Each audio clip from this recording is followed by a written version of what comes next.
Welcome back to Those Happy Places, the podcast that treats theme parks, rides, and attractions like literature. I'm Buddy Duquesne.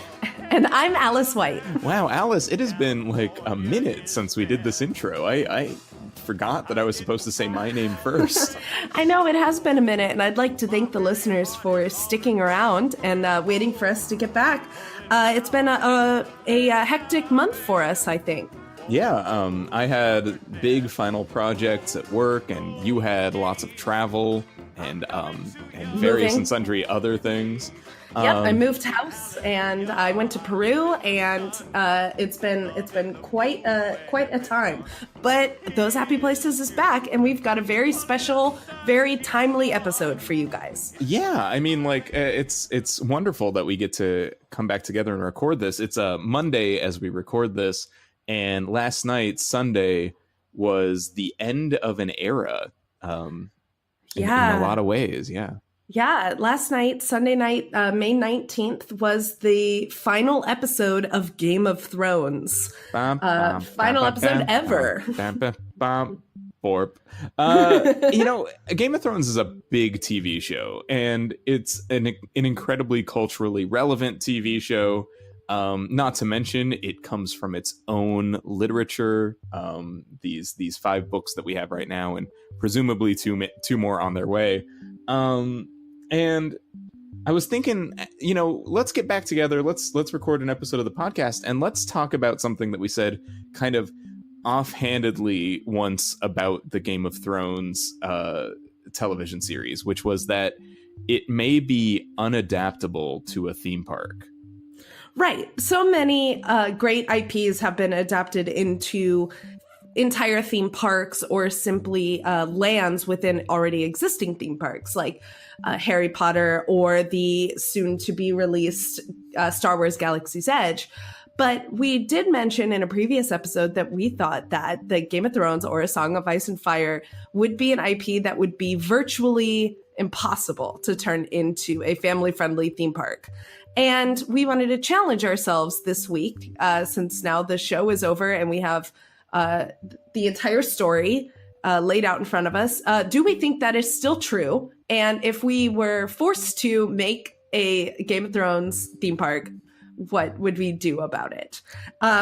We should probably state here at the beginning that while we're not going to try to spoil the entire show, it is possible that spoilers will slip out when we talk about certain plot points. Mostly we'll try to avoid spoiling like this very last episode that just happened since it came out yesterday. But yes, be warned, if spoilers, and if you haven't seen the show at all and you intend to, maybe this might not be the episode to listen to all the way. Right. I mean, we're not going to be... This is not a Game of Thrones recap show. If you want that, there are podcasts of that exist. However, we are here to talk about Game of Thrones as it relates to the idea of becoming a theme park. And I think we should probably start with what's so challenging about Game of Thrones as a setting, because it is a great setting. Like, the world of Ice and Fire, the setting, Westeros, and its adjacent continents, they're great. They're like really great immersive settings that I could see wanting to visit, especially if it were a specifically constructed theme park environment. Like, it sounds really cool. So why wouldn't we want to do this? Right, because I think maybe the biggest, most obvious reason we wouldn't want to do this is that Game of Thrones is not a family-friendly IP at all. Aside from all of the violence and sexual violence that occurs in the show, the universe is not... It's fantasy, but it's not fantasy in a super accessible way. It's a hard life that these characters live in, and they're not, well, they're these big grand castles and settings. None of them are necessarily necessarily places you would want to live in. No, I don't often find myself daydreaming about a world where I live in the world of Ice and Fire. It's a very dangerous place. There are castles with giant holes in the floor that people fall through, and there are massive design flaw, not OSHA compliant at all. and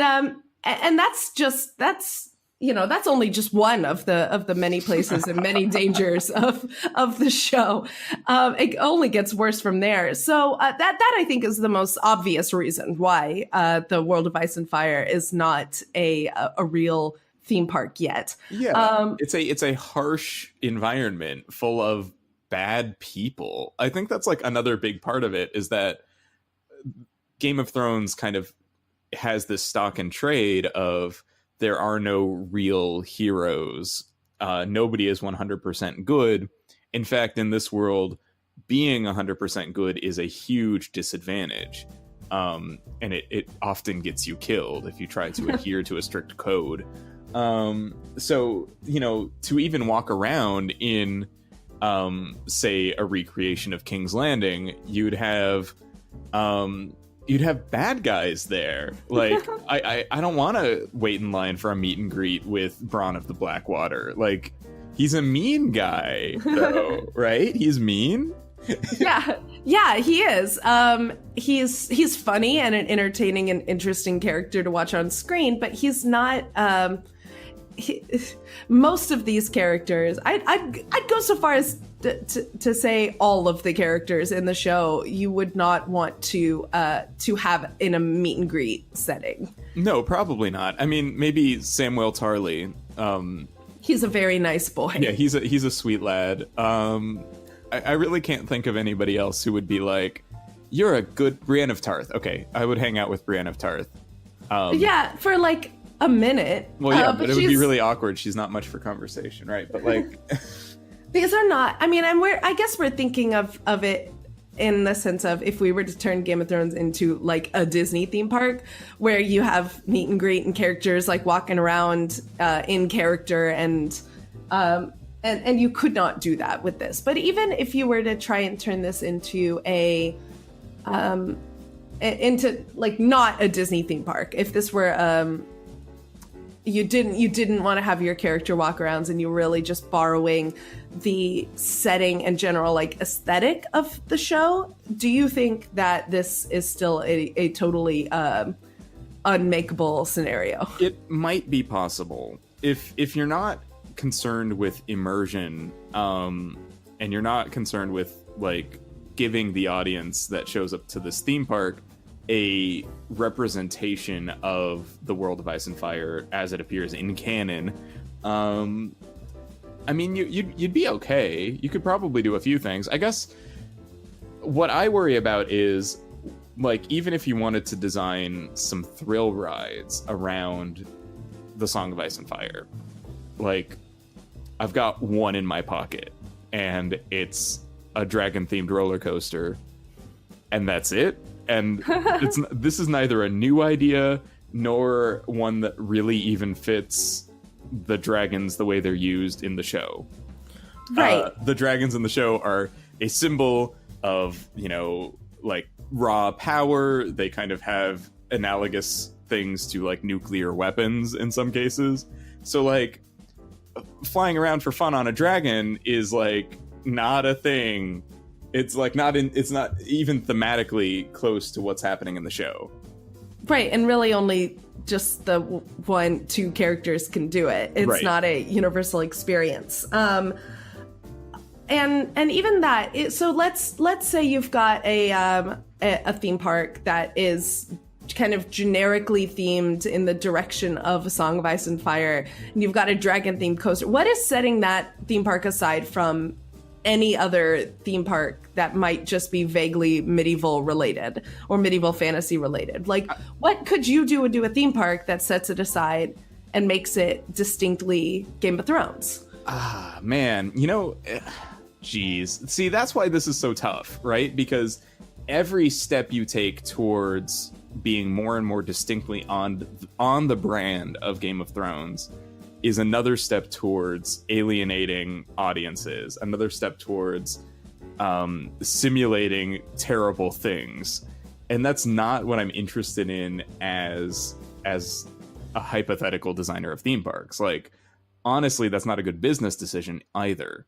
So, like, if HBO came up to you and was like, you know, money is no object, and we've purchased this plot of land and just go nuts, I would be at a loss. I would maybe build the setting. I would build probably King's Landing is the thing I would build. Or if the area that we're gonna build in is in a place where it snows, I would build Winterfell. And then maybe one or two rides, and then like a show that had the characters in it. And like kind of like Waterworld stunt show, except Ice and Fire World stunt show. And I would have some Knight's Duel, maybe. That would be pretty cool.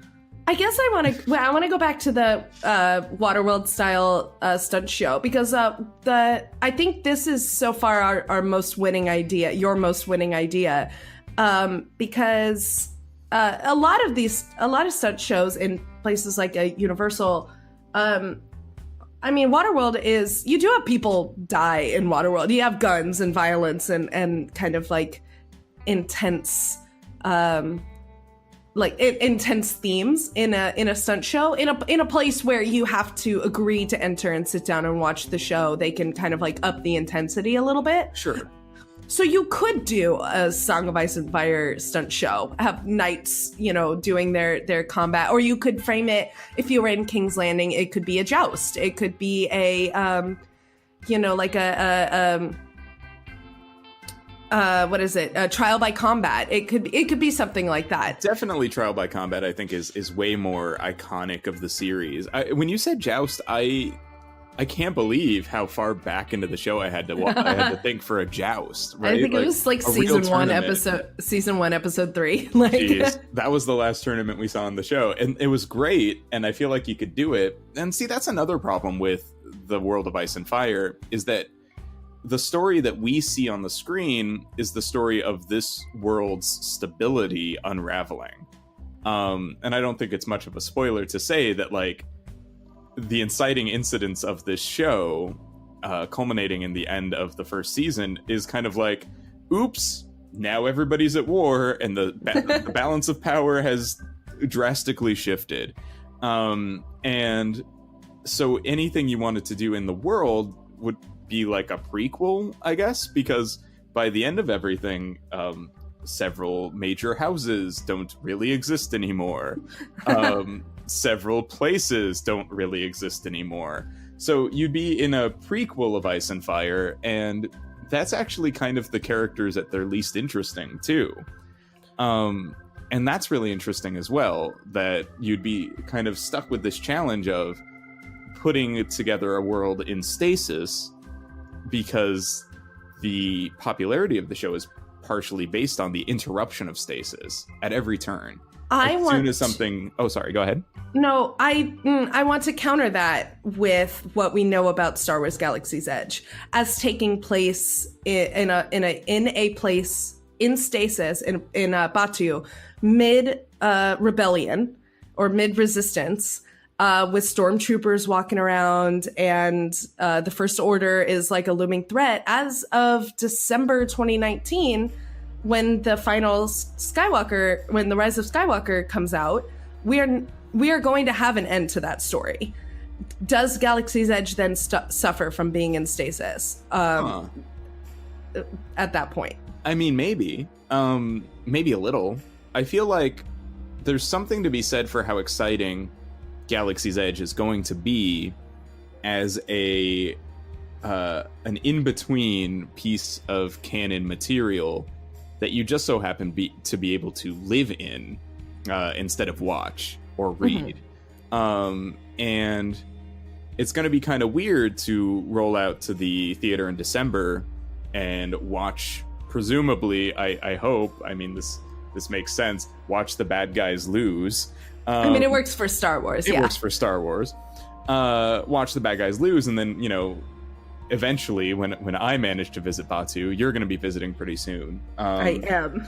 But when I manage to visit Batu, the First Order is going to be a looming threat, and I'll probably see a version of Kylo Ren that doesn't really exist anymore, and things like that. And that's going to be, I mean, not bad, but it's going to be not as cool as it could be, I think. There's something to be said for the timelessness of certain things in series. And that brings me back to kind of the Wizarding World of Harry Potter, too. Because that world seems to be happening around book 4, but also book 7 at the same time. And that's kind of wacky too, that we just kind of accept that there are things about the Wizarding World that seem more stable than anything else in, say, Ice and Fire, where everything is being destroyed or people are constantly dying. At least in the Wizarding World, like, I can be confident that there will always be Weasleys. Like, J.K. Rowling isn't going to be like, and then all of the Weasleys were systematically destroyed by an opposing house. Like, that's not going to be a thing. So, you know, there are more constants. There are more constants in Star Wars, too. There's always going to be light and dark. There's always going to be that struggle for balance. Whereas in the world of Ice and Fire, it's who knows, and that's part of what makes it so fun as a narrative, but it's also part of what makes it difficult to choose a point to adapt. And I mean, I could be wrong. Do you think we would be stuck in a prequel, or do you think you'd even want to do a sequel? I mean, I would think that, gun to my head, I have to right now adapt Game of Thrones into a theme park. I think I would maybe want to take a slice out of the Wizarding World of Harry Potter and just pick a spot. Just pick a spot and commit to it. Say end of book 1, beginning of book 2, like right at the tippy top of the War of the Five Kings. And there's still at that point maybe a lot of like hope in the series, and there's still most of the characters are still alive, and there's a lot of potential, I think, therefore,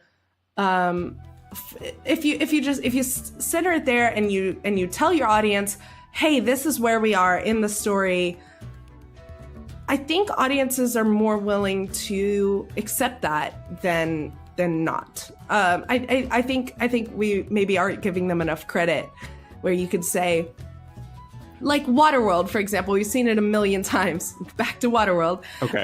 It takes place at a very specific point of time that we already know, and we know how it's going to end. And if you've seen the movie, or you know the movie exists, you know what's going to happen and what's going to end. But audiences are still there watching it and enjoying it, right? Yeah, I feel like part of why Waterworld gets away with that is because nobody saw that movie. And everybody who did, I think, mysteriously had their memory of the movie erased. Weird. I don't think Waterworld is a movie, but it is a live stunt show at Universal Studios Hollywood. But that's what I'm saying. Like, in a theme park, you want room to grow and adapt and change. But if you say to your audience, if you say to your people walking in, this is what's happening, now have fun, like live in it for a minute, I think people are willing to do that. You're going to play along. You're going to put your hands up when Rocket Raccoon wants to scan your fingers. You're going to, like, we've talked about this in several episodes about immersion and about playing along and interacting with your surroundings. And I think, I think other issues aside, if you say to your Game of Thrones land, attending audiences, hey, this is where we are in history, and here's who's alive and who's not, they'll go, okay, and just roll with it. Yeah, I remember that season. And I agree. So I want to take an idea that you kind of just gave me with your description of how we take audiences into the world. So let's say, and unless you want to disagree with me, let's say that the way that we design our Game of Thrones theme park is that it's a city from Game of Thrones. Okay. Would you prefer Winterfell or King's Landing? I'm gonna say King's Landing. Okay, so I'm we're gonna say King's Landing. It's a little more visually dynamic, and I like the idea of like the Red Keep up on a hill, kind of like Hogwarts in the Wizarding World of Harry Potter. Cool. Like, and it kind of just looms large over everything. Yeah, just a little too far away, and you get that forced perspective. Like, I like that idea. Right. Okay. So, I think there should be kind of a, like, as you walk through the city gates, sort of an onboarding process for visiting this theme park. Okay. And what I'd really like is if audiences could kind of pick a house to align with, and maybe they had like 4 or 5 really good options. Like they could pick Stark or Lannister. Or... I'd like to say 5. I'd like to throw out 5, and again go back to my setting piece of maybe the very beginning of the War of the Five Kings. Yeah. Maybe instead of houses, you're picking a king. Oh, that would be really good. Okay. This is good. Okay, 5 kings. I mean, no one's gonna pick Joffrey, but I'm here for Team Renly, the smallest and oft forgotten team. I'm gonna counter that with Balon Greyjoy as the most forgotten team. Who? Exactly. So you can pick House Stark, House Greyjoy, House Baratheon, or other Baratheon. Or other Baratheon. Hold on, that's too many Baratheons. That's too many. You can't have. Well, you would have the crowned stag of Stannis. And then you'd have the. No, Stannis has the. It doesn't matter. You can do Team Stannis or Team Renly. Okay. Or Team Joffrey. Or Team Joffrey, which nobody picks. But you know, if you frame it as Team Cersei, you might be okay. I'd probably go ahead and be on Team Cersei. See, a lot of people like to be on the bad guys team. So like the great thing is there are 4 bad guy teams in this. Anyways. We can debate on the morals of all of them. On our new episode, on our new podcast, The Five Kings and their various moral quandaries. We're going to have to working title. Okay, so you walk in and it's kind of like medieval times where you get like a team hat. But I'm thinking it might be like a pin or like something cool. It's like part of your admission. And they're like, and which king will you be supporting today? And you're like, I'm with Euron Greyjoy. Oh, not Euron, Balon. Balon Greyjoy. I'm with Balon Greyjoy. And they're like, okay, here's your squid pin. It should be maybe a flag. Oh, like you get to carry a little banner. Yeah. That's cool, but that sounds like I'd get tired of it. Like I want something I can wear, but I don't want it to be like a lame jersey. You know what I'm thinking? Like that just kind of goes over your head. Yeah. No, like, a pin is good. A pin is good. Yeah. So a button. Yeah, a button or a pin. And they give you that, and they're like, so here's a little bit of the story of the World of Ice and Fire as you walk into town today. And then they tell you a little bit of the story about the War of the Five Kings and all of this. And then by wearing this pin, you could have interactions with city guards, or maybe there's small contingents of each house's knights or something, where like if you're wearing a Greyjoy pin, like Lannisters are gonna avoid you and like look meanly they're gonna mean mug you as you walk past and stuff like that. And that would be really cool. And then maybe there could be some kind of like points tally or something like that, where like a certain king wins the battle that day. I don't know. On audience interactions. It's starting to feel too much like LARPing. It is LARPing. I want this to LARP. LARPing. This is a You're LARP just now. LARPing. Okay, so I'm gonna walk it back away from LARPing and back towards and back towards theme parks. Okay, casual theme park. You did. I liked the idea of walking in and getting a little bit of a backstory, but here's where I think that belongs at the beginning of a ride. This like you are in line and then somebody, and maybe in lieu of a TV screen to give you the safety demonstration or whatever, like you're not walking around with TV screens and messing with your immersion, but you are seeing people. You have somebody there who is telling you the story. Here's where we are in history. our honorable King Joffrey has invited you all here to witness his, great tournament. And if you or if anyone you see around here is a supporter of the usurper Robb Stark, then then those are the bad guys. Look out! But you know. But you know better. They're the good guys. Oh my gosh, it's T2. It's T2. Just T2. It's just T2. It's just T2. Watch and then out you for that squirrely John Connor and his mom Sarah, because they're fugitives, bad people. Exactly. So that's your beginning of your stunt show. Okay. And then while you're sitting there and you think you're about to watch, or it's the something that goes wrong idea. You're sitting there. Oh, we're about to watch this very cool Joffrey tournament. By the Honorable King Joffrey and Queen Regent Cersei, all of a sudden Robb Stark, stages an attack on the tournament. He rappels down from the ceiling. Yeah, and his mom Catelyn also rappels down from the ceiling. And they're like, "Don't listen to these Lannisters. We're going back in time. We're here to free the people of King's Landing from his horrible tyrannical rule."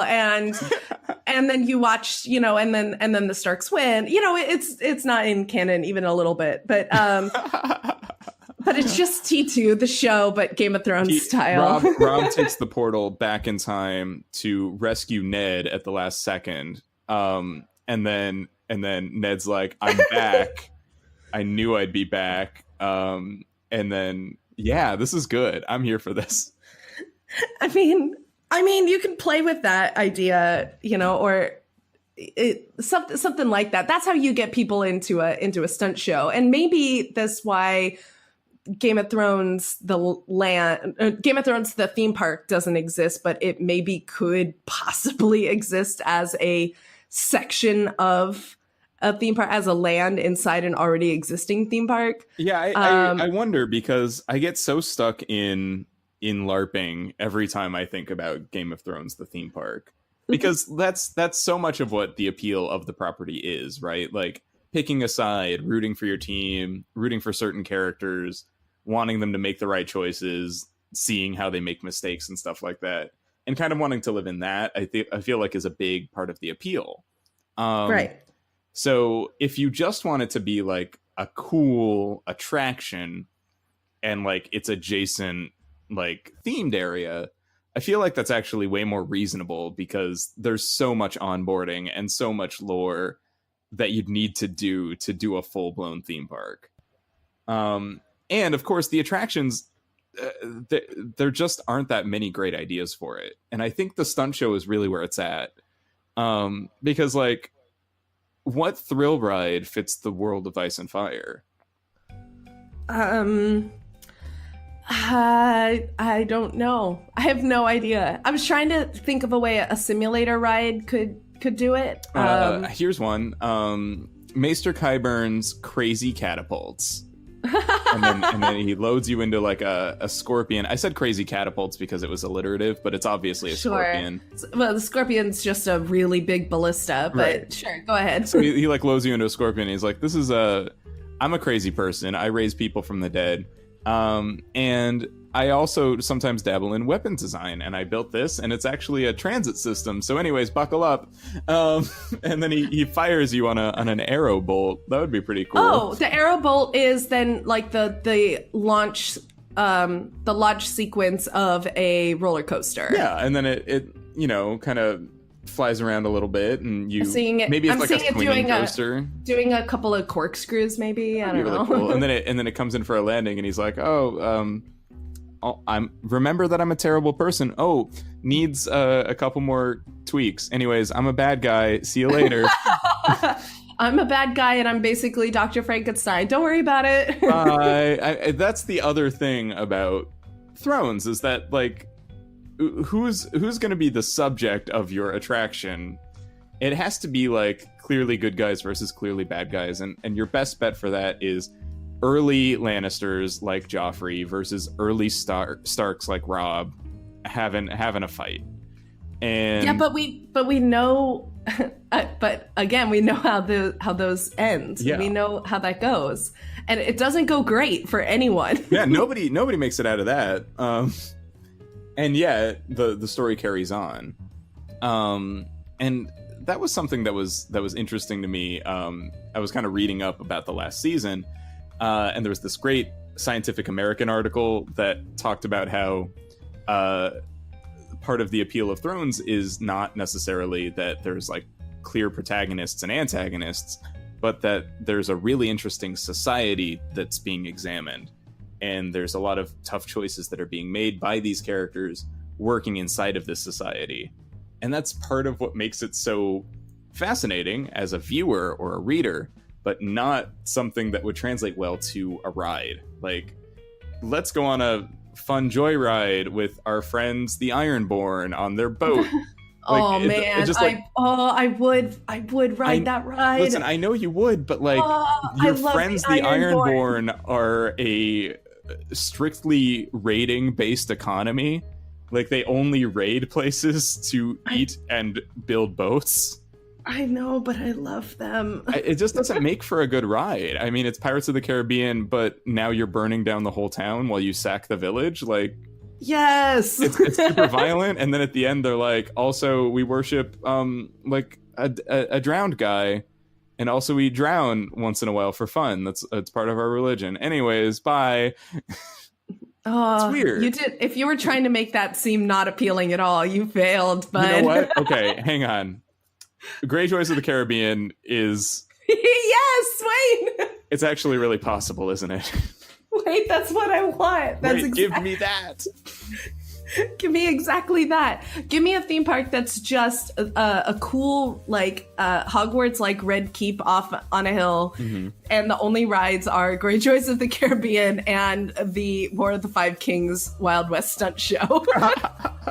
And it has to be called the Wild Westeros Stunt Show. Wild Westeros. I'm so sorry, I missed that. Thank you for correcting. Oh my god. Wild Westeros Stunt Show.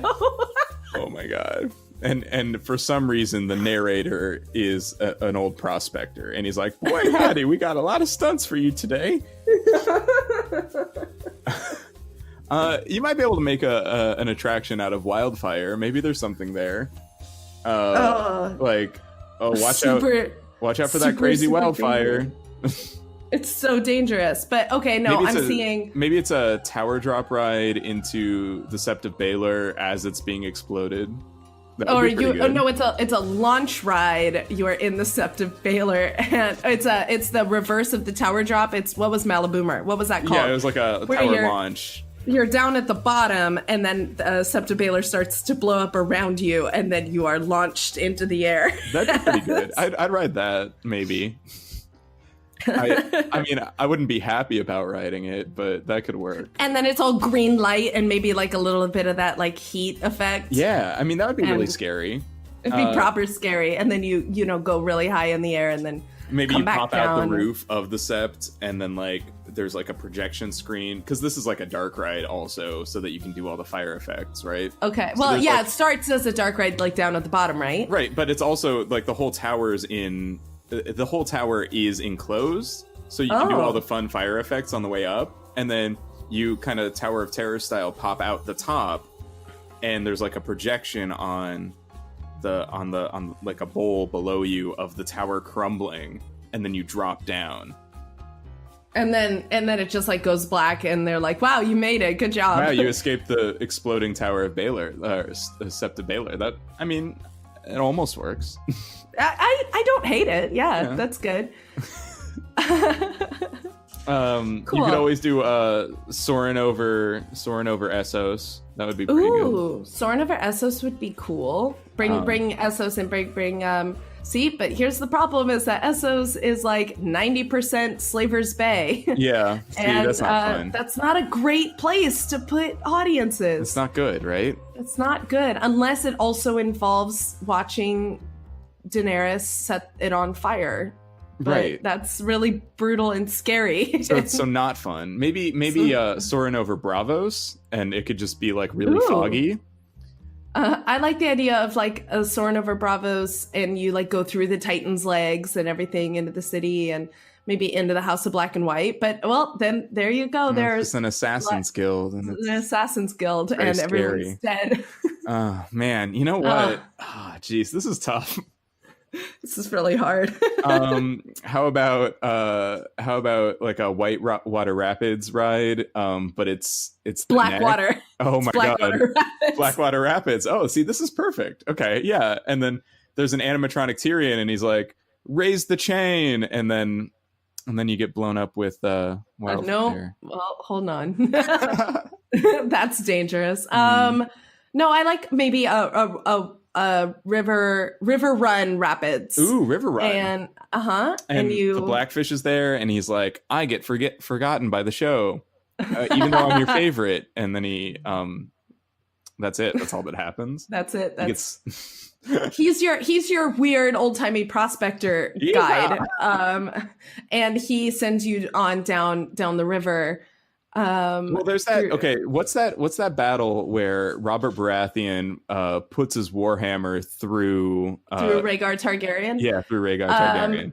That was at were they at the neck? Yeah, I think they were at the neck. So like it could be like a Whitewater Rapids ride at the neck, and then there could be animatronic soldiers. They're like you're like through the battle. Yeah, and then at the end, okay. like right before the big drop, it's like Robert and Rhaegar, and they're fighting, and Robert puts his warhammer through his head.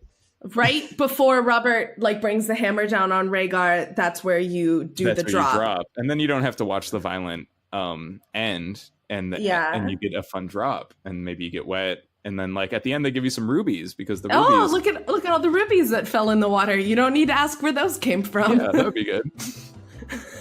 I'd write that. I'd write that. That could be good. It's all just. It's a very difficult task you've put before us, buddy. I know, and that was the point, though. Like, sometimes I think we kind of take for granted that that there are even. Intellectual properties in theme parks, and that some intellectual properties work well at theme parks. When there are so many that really wouldn't, and so many that exist and don't even, but are still there.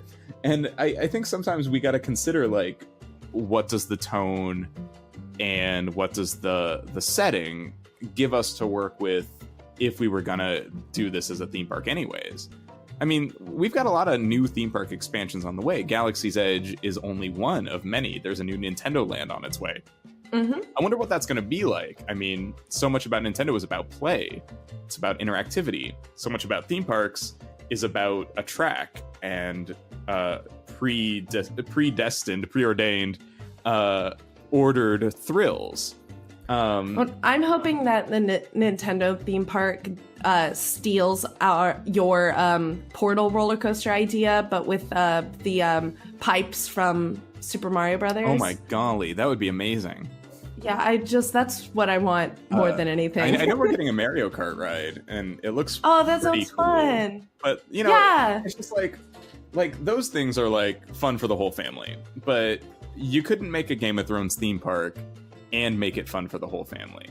You could. I don't even think you could make a Game of Thrones theme park, even if it wasn't fun for the whole family. Like, I just don't see any of those things working. Yeah. Like long term, be a fun like pop up. Yeah, but like you can't do. I mean, you can do a pop up theme park. It's called a carnival, but you can't do it with any quality. And a lot of what we're talking about sounds outrageously expensive. You could do a Game of Thrones Renaissance Festival.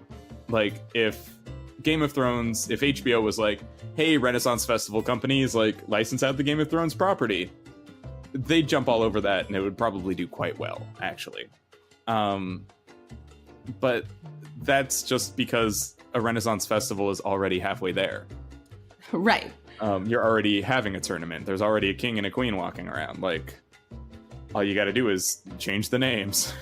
Throw some house sigils on some cloaks and call it a day, right? Yeah, I mean, in many ways, a Renaissance Festival or an SCA event is already doing half of the work. It's just without a lot of the, everything Game of Thrones. Right. The immersivity of it all,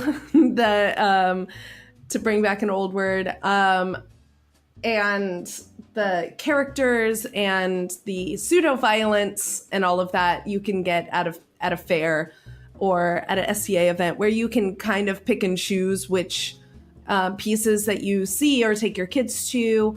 I think a theme park or a land inside of a theme park just isn't going to give you the same thing. No, it's going to be either heavily sanitized to appeal to everybody, because that is something that a theme park needs to do. It needs to be available and accessible and fun for a lot of different kinds of people. Or it's going to be weirdly, oddly, like almost upsettingly true to the source material, which is almost a worse solution. And on top of it all, theming a thrill ride after Game of Thrones just doesn't feel like it makes sense. So you're kind of stuck in the show realm, and if you're doing a show at a major theme park that is basically a joust, probably the places that are already doing jousts are going to do that in a way that delivers more anyways. Right, and doesn't need to rest on continuity or the expectations of an already existing IP, right? Like Medieval Times doesn't need to worry about you coming in and being like, well, actually...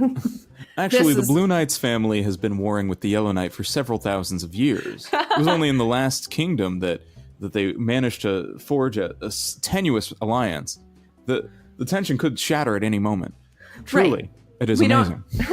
We don't need that. They get to create their own canon. We don't need a Game of Thrones themed anything. Yeah, not really. And personally, the last Game of Thrones thing that I'm interested in is the books. I just want to read the end of the books. Just give me the last 2 books and we can call it a day. Yeah, I mean, I'm willing to move on to bigger, brighter, better things. Things that are maybe a little less bleak, Alice.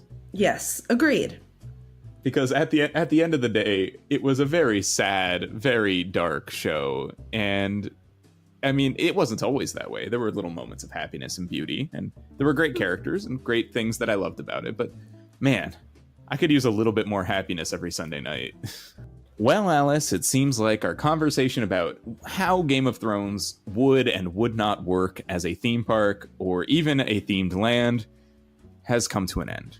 But the conversation continues on the internet. On the internet? On the internet. Is that like a lot of ravens flying around all at once?